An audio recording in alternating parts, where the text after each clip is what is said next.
L'été bat son plein. Pour bien des gens, c'est, ou ce sera bientôt, l'occasion de savourer des moments de détente bien nécessaires en ce milieu d'année. Malheureusement, les événements n'ont pas aidé les observateurs de l'économie mondiale à se mettre complètement en mode détente. En effet, les négociateurs grecs ont perfectionné l'art de la tactique du tout ou rien, en maintenant auprès des marchés financiers mondiaux un suspense insoutenable quant à l'avenir du plus important bloc économique de la planète. Par très loin de là, les négociateurs d'un accord entre l'Occident et l'Iran attisaient les tensions régionales et contribuaient à la volatilité du cours des produits de base. Ici, au Canada, une météo et des incendies aux effets dévastateurs ont sévi dans la moitié du pays. Et puis, il y a la croissance mondiale, cet élixir toujours hors de portée. Ce cocktail vient compliquer une autre tradition estivale, les prévisions économiques mondiales de décès. Alors, du point de vue actuel, quelles sont les perspectives pour l'économie mondiale?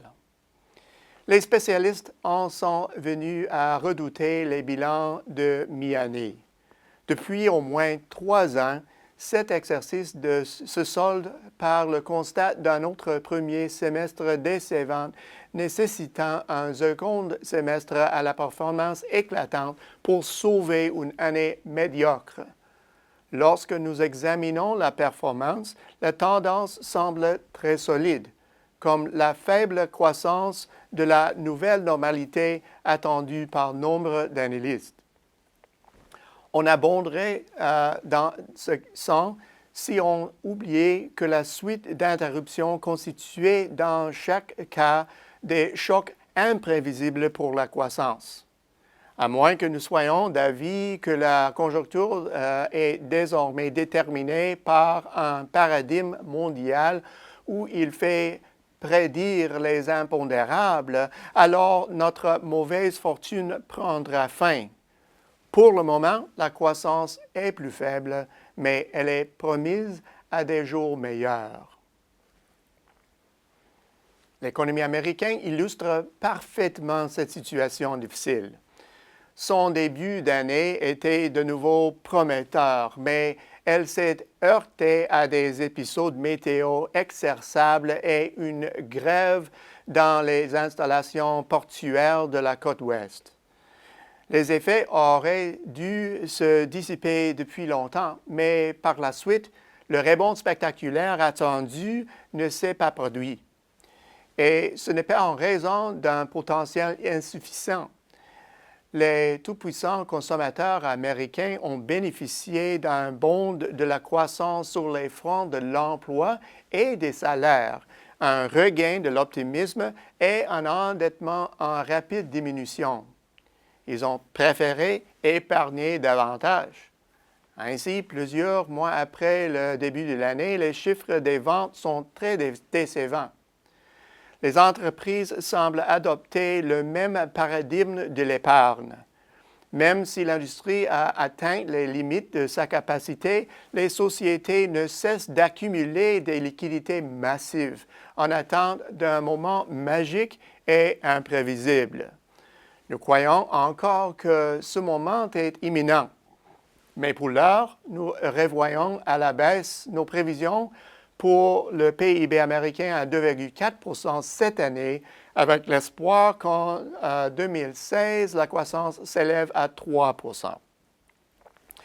La réticence des Européennes est plus facilement excusable. La litanie des difficultés ayant éprouvé ce continent a fait qu'on y a privilégié la prudence. On a donc préféré reporter les décisions d'achat et d'investissement à une autre date. Malgré les défis à relever, l'Europe a présenté des chiffres impressionnants cette année. Pourtant, les interminables débats au sujet du plan de gestion de la dette de la Grèce au printemps et à l'été ont effacé une partie du nouveau dynamisme exprimé par ces chiffres. Dans ce contexte, nous prévoyons une modeste amélioration du dynamisme de la zone euro, dont la croissance atteindra 1,5 % cette année et 1,8 % en 2016. Comme à l'habitude, les marchés émergents emboîteront le pas. L'évolution de ces économies est généralement défavorable pour la majeure partie de cette année. Pour sa part, la Chine a été une source de déception, les mauvais chiffres étant attribuables à une performance inférieure à la normale du commerce extérieur et à des déséquilibres perturbateurs dans l'économie intérieure. Par conséquent, nos prévisions actuelles tablent sur une croissance de 6,9 % cette année et de 7,1 % en 2016. Parmi les autres grands marchés émergents, seule l'Inde affiche un bilan amélioré. Les autres doivent composer avec des contraintes intérieures et les effets d'une croissance mondiale plus faible que prévu. Ensemble, les marchés émergents inscriront une croissance de 4 % en 2015, mais ce dynamisme s'intensifiera l'an prochain, ce qui portera la croissance à 4,8 %. Ajoutons à cela un essor modeste du dynamisme dans le monde développé et nous obtenons une croissance mondiale de 3,2 % en 2015 et de 3,8 % l'an prochain.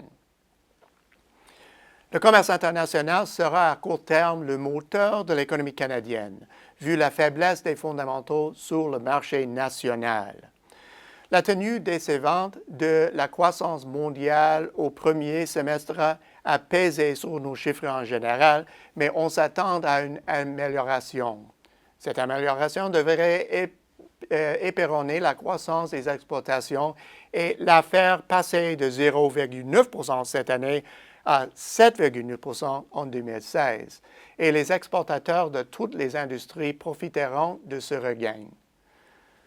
Au bout du compte, malgré la déception causée par la croissance mondiale actuelle, le potentiel est indiscutablement robuste. Le paradoxe de l'épargne, voilà ce qui freine notre élan. Cette menace nous guette, mais elle est moins réelle que la montée en puissance du potentiel de croissance. À la semaine prochaine, c'est Peter Hall.